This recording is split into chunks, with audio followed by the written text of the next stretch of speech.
ജനം സൗഹൃദവേദി നടപ്പിലാക്കുന്ന സുഹൃത കേരളം പദ്ധതിയുടെ പ്രാരംഭ പ്രവർത്തനങ്ങൾക്ക് കേരളപ്പിറവി ദിനത്തിൽ തുടക്കമാവുകയാണ്.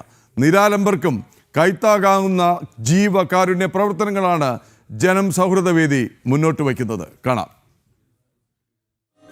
നിരാലംബർക്കും അശരണർക്കും കൈത്താങ്ങാകുന്ന ഒട്ടേറെ ജീവകാരുണ്യ പ്രവർത്തനങ്ങൾക്ക് മുൻഗണന നൽകിക്കൊണ്ട് ജനം സൗഹൃദവേദി നടപ്പിലാക്കുന്ന പദ്ധതിയാണ് സുഹൃത കേരളം.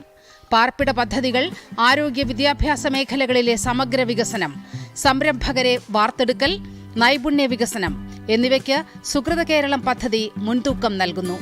സ്ത്രീ ശാക്തീകരണം, സ്ത്രീകളുടെ സുരക്ഷ, ലഹരിമുക്ത സമൂഹം കെട്ടിപ്പടുക്കൽ എന്നിങ്ങനെ സമൂഹത്തിന്റെ താഴെത്തട്ടിലുള്ളവരെ ഉന്നതിയിലേക്ക് കൈപിടിച്ചുയർത്തുന്ന നിരവധി പദ്ധതികൾ ഉൾക്കൊള്ളുന്ന സാമൂഹിക മുന്നേറ്റം തന്നെയാണ് സുഹൃത കേരളം.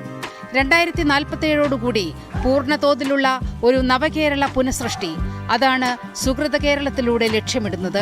സമൂഹത്തിന്റെ നാനാതുറയിൽപ്പെട്ടവർ കൈകോർക്കുന്ന ഈ പദ്ധതിയിൽ നിങ്ങൾക്കും അണിചേരാം.